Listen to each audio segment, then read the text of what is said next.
Do that one dance, baby. That one dance. Assalamualaikum warahmatullahi wabarakatuh. Perkenalkan, nama saya Lika Indah Wijayanti. Nomor NIM saya 20383022140. Saya dari kelas B Prodi Perbankan Syariah. Tujuan saya membuat video ini selain dengan memenuhi tugas UAS semester 2. Di sini saya akan menjelaskan materi maslahah al-mursalah, yaitu tentang apa pengertian maslahah al-mursalah, dasar-dasar hukum maslahah al-mursalah, macam-macam maslahah al-mursalah, dan kedudukan maslahah al-mursalah. Baik, saya lanjutkan dengan pembahasan yang pertama, yaitu mengenai tentang apa pengertian maslahah al-mursalah. Dari segi bahasa, maslahah berasal dari kata solaha dengan penambahan alif di awalnya yang secara arti kata berarti baik, lawan dari kata buruk atau rusak. Kalimat masdar dengan kata solaha artinya manfaat atau terlepas daripadanya kerusakan. Pengertian maslahah dalam bahasa Arab berarti perbuatan-perbuatan yang mendorong kepada kebaikan manusia. Dalam artinya yang umum adalah setiap segala sesuatu yang bermanfaat bagi manusia, baik dalam arti menarik atau menghasilkan seperti menghasilkan keuntungan atau kesenangan, atau dalam arti menolak atau menghindarkan seperti menolak kemudorotan atau kerusakan. Jadi, setiap yang mengandung manfaat patut disebut maslahah.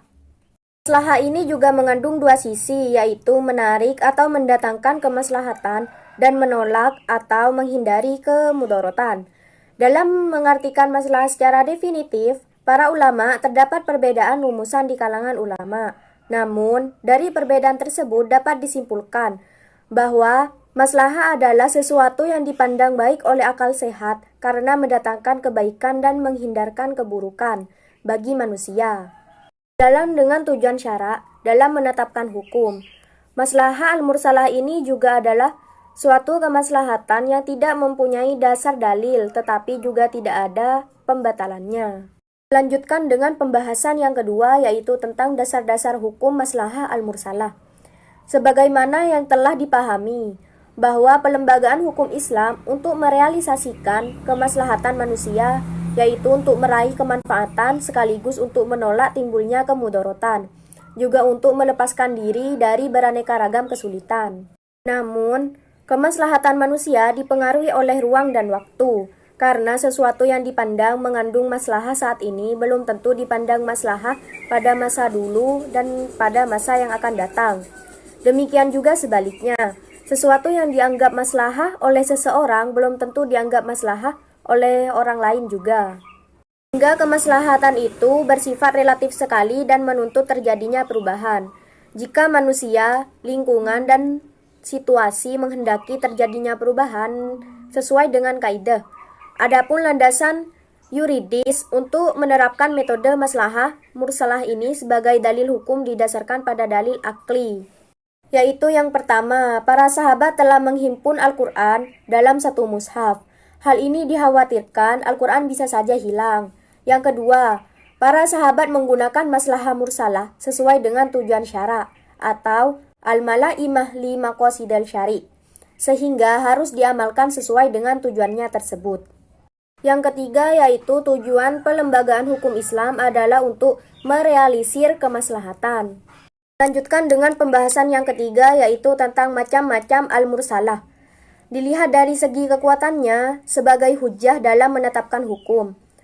Maslahah dibagi menjadi tiga macam, yaitu A. Maslahah al-daruriyah, yaitu kemaslahatan yang keberadaannya sangat dibutuhkan oleh kehidupan umat manusia.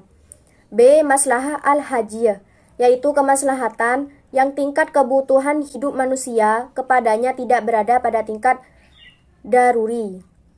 C. Maslahah al-tahsiniyah, yaitu maslahah yang kebutuhan hidup manusia kepadanya tidak sampai tingkat daruri, juga tidak sampai tingkat haji.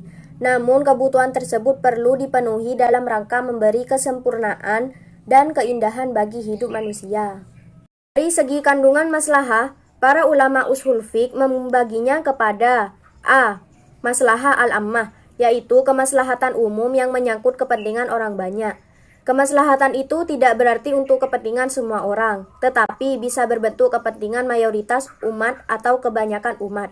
Misalnya, para ulama membolehkan membunuh penyebar bid'ah yang dapat merusak akidah umat karena menyangkut orang banyak. B. Maslahah al-khosos, yaitu kemaslahatan pribadi. Dan ini sangat jarang sekali, seperti kemaslahatan yang berkaitan dengan pemutusan hubungan perkawinan seseorang yang dinyatakan hilang. Lihat dari segi berubah atau tidaknya maslahah. Menurut Muhammad Mustafa Al-Shalabi, ada dua bentuk, yaitu yang pertama maslahah al-sabitah, kemaslahatan yang bersifat tetap, tidak berubah sampai akhir zaman. Misalnya, berbagai kewajiban ibadah seperti sholat, puasa, zakat, dan haji. Yang kedua, maslahah al-mughayyirah, yaitu kemaslahatan yang berubah-ubah sesuai dengan perubahan tempat, waktu, dan subjek hukum. Kemaslahatan seperti ini berkaitan dengan permasalahan muamalah dan adat kebiasaan. Seperti dalam masalah makanan yang berbeda-beda antara satu daerah dengan daerah lainnya. Dari keberadaan maslahah, menurut syara terbagi menjadi tiga, yaitu A. Maslahah al-mu'tabarah, kemaslahatan yang didukung oleh syara baik dari Al-Quran maupun hadis. Maksudnya, adanya dalil khusus yang menjadi dasar bentuk dan jenis kemasan tersebut. B. Maslahah al-mulghah, yaitu kemaslahatan yang ditolak oleh syara karena bertentangan dengan ketentuan syara, atau dengan kata lain, maslahat yang dibatalkan oleh dalil syara atau dilarang penggunaannya. Maslahah al-mursalah, atau yang juga bisa disebut istisqa, yaitu apa yang dipandang baik oleh akal sejalan dengan tujuan syara dalam menetapkan hukum. Namun, tidak ada petunjuk syara yang memperhitungkannya dan tidak ada pula petunjuk syara yang menolaknya. Sekarang kita masuk dalam pembahasan yang terakhir, yaitu tentang kedudukan maslahah al-mursalah. Para ulama usul fiqh sepakat mengatakan bahwa maslahah mu'tabarah dapat dijadikan hujjah dalam menetapkan hukum Islam. Kemaslahatan seperti ini termasuk dalam metode qiyas.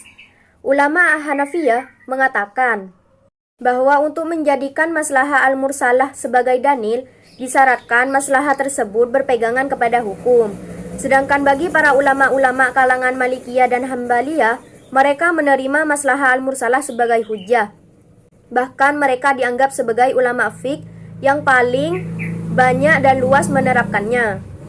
Menurut mereka, maslahah mursalah merupakan induksi dari logika sekumpulan nas, bukan yang rinci seperti yang berlaku dalam qiyas. Bahkan Imam Syatibi mengatakan bahwa keberadaan dan kualitas maslahah bersifat qot'i, sekalipun dalam penerapannya bisa bersifat zanni. Sekian penjelasan materi dari saya mengenai tentang maslahah al-mursalah. Kurang lebihnya saya mohon maaf. Terima kasih atas perhatiannya. Wassalamualaikum warahmatullahi wabarakatuh. They say you too high, but I think that I love. Her mama a party girl, she just want